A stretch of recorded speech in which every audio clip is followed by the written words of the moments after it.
Hello guys, Visteria is back and I'm here to go through the main personal statement mistakes.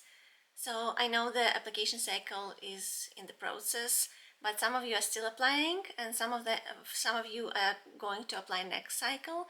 And this video is for those who are still writing personal statement or who are about to finish their personal statement and think what they can correct and how to make it better.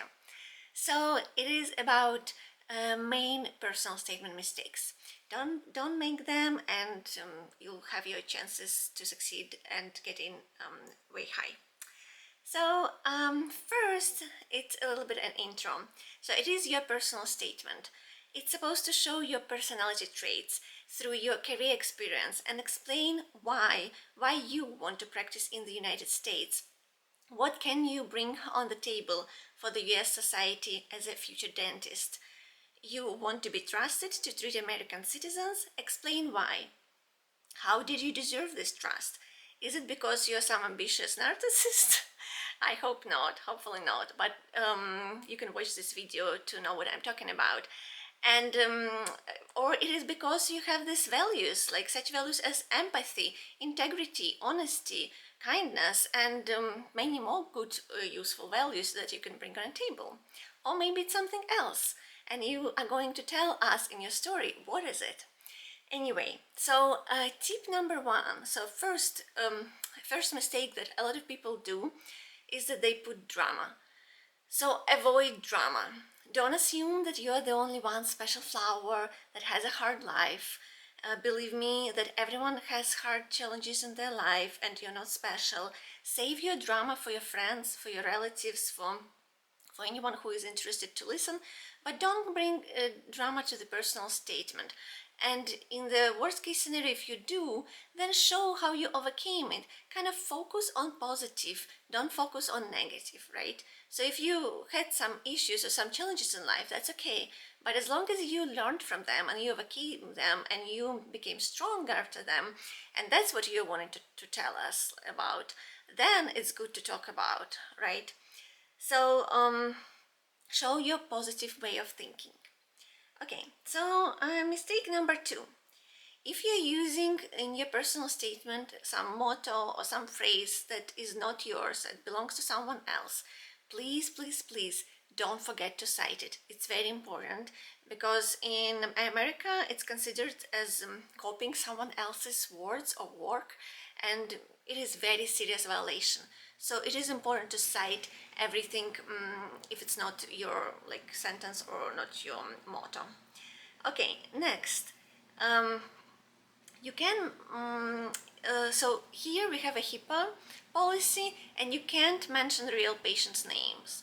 So if you want to talk about your patients and bring some example, I would recommend not to use any names because the person who reads that, they don't know if it's a true name or it's like a fake name. But using patients' names in some document that is not secured is considered a violation of the HIPAA policy. So don't use patients' names. Just say like patient A and patient B or whatever you want, just not a real patient name or any patient's information, of course. Okay, number three. It's basically what is good to do. So each sentence has to have a purpose. Remove all general sentences.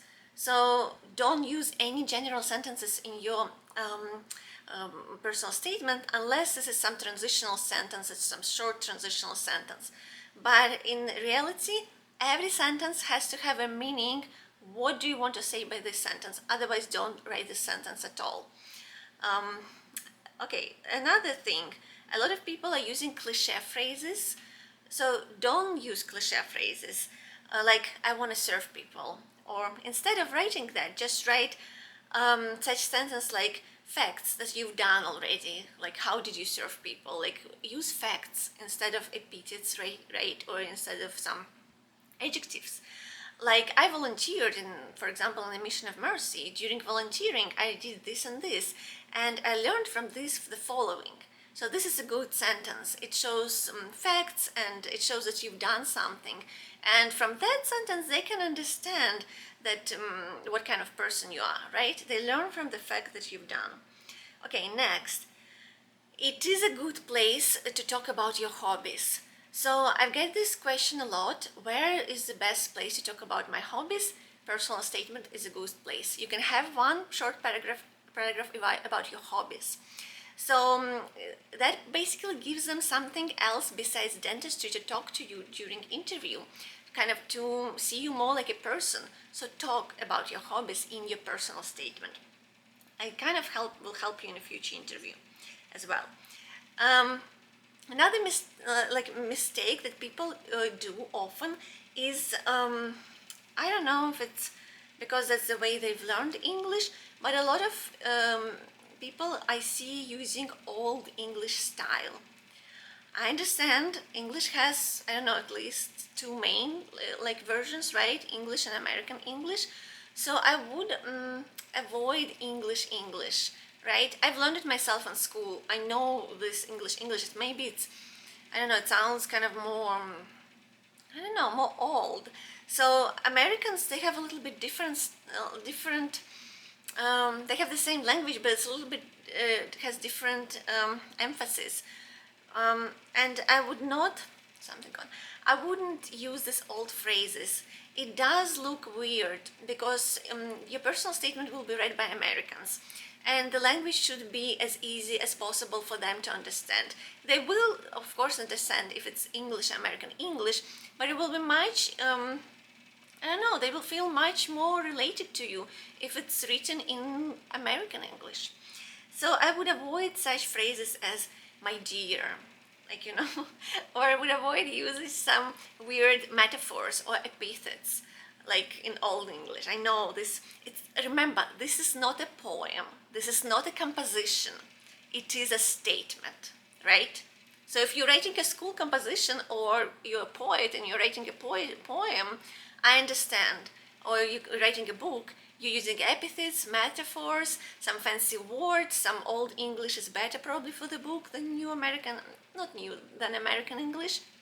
But this is a statement, so avoid all of that. Next, instead use facts from your life and examples to show your personality. That's what I mentioned already. And the last but not least is don't try to exceed the word limit, even if it's possible. I know on Caapid application it's not possible to exceed the word limit because it just won't allow you. But don't overthink. And for example, if you're writing answering to supplemental questions, and you can exceed the word limit, don't make it extra long. Believe me, no one wants to read it. They want to know facts about you. They don't need to know some general information or some lots of kind of useless phrases. They want to know main facts about you. So focus on that. Don't use extra words unless you have something specific about yourself that you want them to know. So the way you deliver the information, it shows that you respect their time, right? So I'm not saying to shorten your personal statement and make it extra short or something like that. Of course, you want to use, you can use every word that's given to you, but using extra, if it's possible, I think it looks a little bit disrespectful to the reader, and I think you should express respect to the reader's time because they have, I don't know, 100 or more, I don't know how many, but they have a lot of personal statements to read.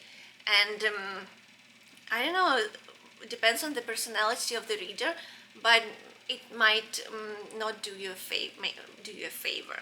So I wouldn't do that. I don't know, guys, I've read some of your personal statements. I didn't read that many because I don't have time.